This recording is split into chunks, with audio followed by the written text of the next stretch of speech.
Quem nunca olhou para a fatura do Azure e ficou pensando como é que um simples clique vira um valor na conta, né? Pois é exatamente esse processo que a gente vai desvendar hoje, do momento em que se usa um serviço até a cobrança final. Então, bora lá seguir o rastro do dinheiro. A nossa jornada aqui começa no exato momento em que um recurso é usado lá no Azure. E ela só termina quando esse uso aparece bem detalhadinho na fatura do mês. Para a gente entender a fatura, primeiro a gente precisa dar uma espiada no que acontece nos bastidores, no motor por trás de tudo isso. E olha, no coração de tudo, tem um sistema super poderoso que cuida de todas as transações comerciais da Microsoft. É aqui que a nossa história realmente começa. Pensa assim, como se fosse um grande cérebro central para toda a atividade comercial. E esse sistema ele não cuida só do Azure, não. Ele lida também com o Microsoft 365, com outros serviços, tudo passa por um único e super robusto pipeline de dados. E o nome dessa belezinha é Microsoft Commerce Data Pipeline. É aqui que a mágica acontece. Ele vai lá, coleta cada pedacinho de dado de uso de todos os serviços e organiza tudinho antes mesmo de começar a pensar em calcular qualquer custo. Ok, então a gente tem esse pipeline gigante. Mas como é que ele se conecta com uma conta específica? Bom, a resposta para isso vai depender do tipo de contrato que a organização tem com a Microsoft, porque nem toda conta é criada da mesma forma. De um modo geral, existem dois tipos principais de conta. De um lado, o Enterprise Agreement, o famoso EA, que é mais para grandes organizações. E do outro, o Microsoft Customer Agreement, o MCA. E como dá para ver aí, cada um tem suas próprias regras, estruturas e limites de assinaturas. E aí fica a pergunta: como saber qual é o tipo da conta? É bem simples, na verdade. Lá no portal do Azure, é só ir na seção Escopos de Faturação. Pronto, ali já dá para ter uma visão super clara de todos os contratos e contas que estão ativos.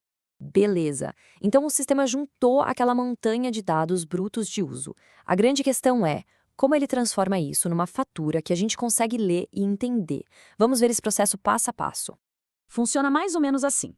Primeiro, os serviços como o Azure e o Microsoft 365 mandam todos os dados de uso para o pipeline. Depois, um sistema de classificação entra em ação. Ele aplica os preços e os descontos específicos do contrato e gera os registros de custo. Aí, no final do mês, se tiver algum crédito disponível, ele é aplicado. E só então, com tudo calculado, a fatura final é publicada para a gente poder ver. E aqui tem um detalhe super importante, o tempo. Todo esse processo de fechar a fatura só começa a rodar 72 horas depois que o período de faturamento termina. É por isso que os custos finais não aparecem assim, na hora. Tem esse tempinho de processamento. Entender como tudo funciona já é meio caminho andado, né? Agora, vamos para a parte prática. Como é que a gente pode usar esse conhecimento para gerenciar de verdade os custos e quem pode ver o que na faturação? O ponto de partida para tudo o que tem a ver com fatura é o serviço de gerenciamento de custos mais faturação. É só fazer uma busca rápida lá no portal do Azure que já se cai direto nesse hub central. Sabe uma coisa que acontece muito? A necessidade de dar visibilidade dos custos para outras pessoas da equipe, tipo os gestores de departamento, para todo mundo ficar na mesma página. E a boa notícia é que o Azure deixa isso bem fácil de fazer.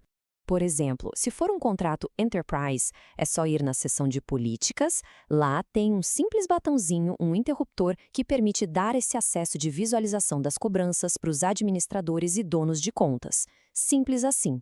A mesma lógica vale para atualizar o endereço de vendido para da empresa. Isso é feito lá em propriedades. Mas um alerta importante. Essa mudança só vale para as faturas futuras, tá? Ela não vai alterar as que já foram emitidas no passado. Bom, a gente sabe que as coisas mudam, né? As necessidades de uma organização evoluem.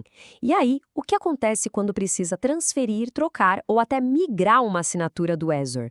Vamos dar uma olhada nesses cenários agora. É totalmente possível, por exemplo, trocar uma assinatura de uma oferta para outra. Digamos, sair de um pague pelo uso padrão para uma oferta de desenvolvimento e teste, que pode ter taxas mais baixas e outros benefícios para esse tipo de trabalho. Só que aqui tem um ponto de atenção gigante, principalmente ao sair de uma conta de avaliação ou daquela gratuita. O sistema dá um aviso bem claro: todo o histórico de uso e de faturamento vai ser perdido, para sempre. O portal não esconde isso. Ele mostra um aviso bem grande e explícito sobre essa perda de dados. Então a lição aqui é claríssima. Antes de clicar em confirmar para fazer a troca, é fundamental baixar e guardar todo o histórico.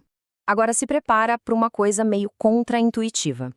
Será que organizar melhor os custos, criando novos perfis de faturação, pode acabar aumentando a conta no final do mês? A resposta, por incrível que pareça, é sim. E a culpa é de como funcionam os preços por faixas de consumo. Olha só, para serviços que têm preços por faixas, sabe, quanto mais se usa, mais barato fica o preço unitário, o cálculo é feito por perfil de faturação. Isso quer dizer que se o consumo total for dividido entre 2 perfis, pode ser que nenhum deles atinja as faixas de preço mais baratas. E o resultado? Um custo geral mais alto.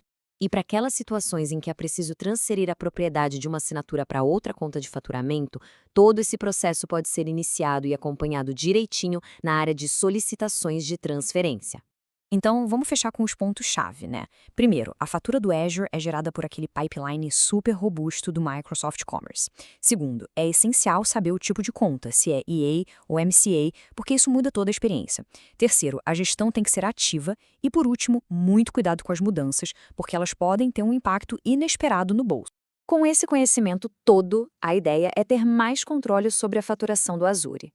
A pergunta que fica no ar é: depois de entender como tudo isso funciona, qual é a primeira coisa que vale a pena checar na própria conta para começar a otimizar a gestão de custos?